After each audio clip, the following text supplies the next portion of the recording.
اس کے بعد ہمارے پاس ایک اور وائس میسیج کی صورت میں سوال موجود ہے، آئیے اسے بھی شامل کرتے ہیں۔ السلام علیکم علامہ صاحب، میرا نام جی وعلیکم حسن رضا ہے، میں امریکہ میں ہوتا ہوں۔ میں تقریباً 8-9 سال پہلے امریکہ شفٹ ہوا ہوں۔ میری بیوی اور میں ہم دونوں شیعہ ہیں، اور ہمارے 2 بچے ہیں، ایک 15 سال کا ہے، ایک 9 سال کی بیٹی ہے۔ میری بیوی کو میں اپنے حساب سے جو بھی اپنی اوقات کے حساب سے سب کچھ سپورٹ کرتا ہوں، مطلب میرا گھر ان کو لے کے دیا، کھانا پینا رہنا گھومنا پھرنا سب کچھ ہے۔ کبھی کبھار وہ بھی جاب کرتی تو وہ بھی سپورٹ کرتی ہے بیچ میں۔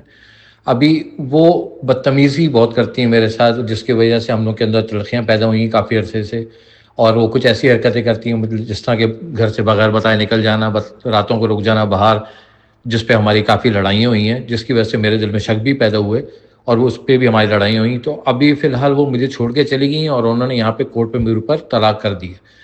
میرے بچے بہت پریشان ہیں، بچے انہی کے ساتھ رہ رہے ہیں۔ اب میں ان کو خلا نہیں دینا چاہ رہا ہوں، تو اگر وہ کورٹ سے یہاں پہ خلا لے لیتی ہیں اور وہ کسی مولانا سے میرے خلا کے لیے اپلائی کرتی ہیں، تو کیا طریقہ ہے؟ کیا وہ مجھ سے خلا لے سکتی ہیں؟ کیونکہ یہاں پہ امریکہ میں بیٹھ کے تو لوگ مسلمان کا کرسچن سے بھی نکاح پڑھوا رہے ہیں۔ تو اس سینیریو میں آپ مجھے پلیز میری رہنمائی کریں۔ میں نے سستانی صاحب کو بھی میسج کیا تھا، مجھے کوئی جواب نہیں آیا، تو آپ برائے مہربانی مجھے ہیلپ کر دیجئے کہ وہ اگر میں نہیں چاہوں تو مجھے چھوڑ سکتی ہیں، کیونکہ میں دوسری شادی نہیں کرنا چاہتا، ان کا بھی مجھے پتہ نہیں ہے، لیکن برائے مہربانی میری مشکل آسان کیجیے، شکریہ۔ جی آغا صاحب۔ دیکھیں جی، پروگرام کے آغاز میں ایک کالر کے سوال کے جواب میں نے عرض کیا تھا کہ خلا کا تصور جو ہے وہ اسلام میں اور فقہ جعفری میں موجود ہے، یعنی جو خلا ہے وہ طلاق کی قسموں میں سے ایک قسم ہے، جس میں خاتون جو ہے میاں کو پسند نہیں کرتی، مطلب بعد میں یعنی کسی بھی وجہ سے بعد میں پسند نہیں کرتی، اور وہ خلا کا طلاق کا مطالبہ کرتی ہے اور کہتی ہے مجھ سے اتنے پیسے لے لو اور مجھے طلاق دے دو۔ مطالبہ کر سکتی ہے، ڈیمانڈ کر سکتی ہے، لیکن جو اس کا میاں ہے وہ پابند نہیں ہے کہ وہ بیوی کے کہنے پر اس سے پیسے لے کے اس کو طلاق دے دے۔ چاہے تو پیسے لے کے طلاق دے، چاہے انکار کر دے کہ میں نے تمہیں جو ہے نا وہ بسانا ہے۔ باقی جہاں تک عدالتی طلاق کا ہے یا خلا کے نوٹس کا تعلق ہے، وہ پاکستان میں ہو یا امریکہ میں ہو، ہمارے نزدیک فقہ جعفری کے مطابق جو عدالتی طلاق ہے، یا کسی عالم دین کے پاس وہ جاتی ہے، وہ کہتی ہے مجھے خلا دے دیں، اور وہ میاں سے پوچھے بغیر اس کا خلا جاری کر دے، یہ سراسر غلط ہے۔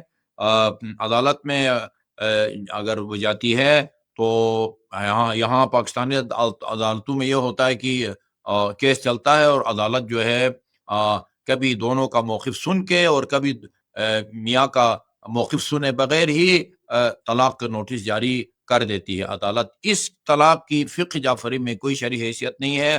اس کی کئی وجوہات ہیں۔ نمبر 1، طلاق کا اختیار جو ہے شوہر کے پاس ہے، بیوی کے پاس نہیں ہے۔ نمبر 2، فقہ جعفری میں صیغہ طلاق کی آیت نمبر 2 کی روشنی میں جب کسی خاتون کو طلاق دی جا رہی ہو تو موقع پر 2 عادل گواہوں کو موجود ہونا چاہیے۔ فَشْهَدُوا ذَوُو عَدْلَيْنِ مِنْكُمْ، یہ قرآن کی آیت ہے۔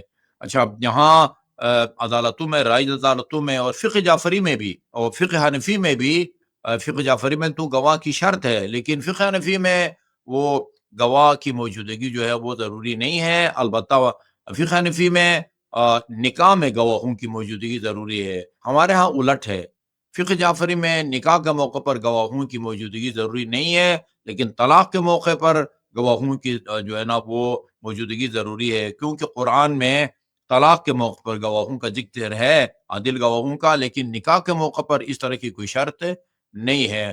تو اس وجہ سے جو ہے نا کوئی ایک اور تیسری چیز یہ ہے کہ ہمارے فقہ میں کسی بھی خاتون کو طلاق ان دنوں میں دی جا سکتی ہے جو دن اس کے ماہواری کے نہ ہو۔ خدا نخواستہ خاتون اگر اس کے ماہواری کے دن چل رہے ہیں، وہاں اس کو شرعی طریقے سے 2 عادلوں کے سامنے بھی اگر اس کو طلاق دی جائے گی تو وہ طلاق شمار نہیں ہوگی۔ تو اور میں نے بات اپنے اہل سنت مفتی حضرات سے یہ پوچھا ہے، وہ بھی یہ کہتے ہیں کہ اگر شوہر نے عدالت کی ثالثی کو تسلیم کیا ہو اور وہ جا کے پیش ہوتا رہا ہو اور عدالت فیصلہ کرے تو اس کو شرعی حیثیت دیتے ہیں، لیکن ہمارے ہاں فقہ جعفری میں کسی صورت میں بھی اس کا جو ہے نا وہ کوئی فائدہ نہیں ہے، وہ بالکل زیرو ہے، کیونکہ مین بنیادی شرط جو ہے نا وہ عدالت جو ہے نا وہ ادھر اس کی شرط جو ہے نا وہ نہیں ہے، نہ جو ہے نا وہ پاکی کا جو ہے وہ کوئی تصور ہے. اور یہ مسئلہ چونکہ اکثر لوگوں کو معلوم نہیں ہوتا، عدالت سے طلاق لے کے پھر آگے اس کی شادی کر دی جاتی ہے، اس سے بچے بھی پیدا ہوتے ہیں، پھر جا کے پتہ چلتا ہے کہ نہیں فقہ جعفری میں تو اس طلاق کی کوئی شرعی حیثیت نہیں ہے، یہ تو نکاح در نکاح ہے. یہ انتہائی جو ہے نا وہ خطرناک معاملہ ہے. تو جو ہے نا وہ ہاں یہ جیسے میں نے عرض کیا ہے، اگر میاں خرچہ نہیں دیتا، تشدد کرتا ہے، حقوق زوجیت ادا نہیں کرتا، بساتا بھی نہیں ہے اور فارغ بھی نہیں کرتا، پھر وہ حاکم شرع یعنی مجتہد کے وکیل کے پاس جاتی ہے. وہ کیس سن کے اگر وہ یہ سمجھتا ہے کہ خاتون کا دعویٰ صحیح ہے، وہ جو ہے نا وہ اختیارات استعمال کر کے طلاق دے سکتا ہے. ویسا خاتون جو ہے وہ اس کے کہنے پر عدالت جو طلاق جاری کرتی ہے، فقہ جعفری میں اس کی کوئی شرعی حیثیت نہیں ہے.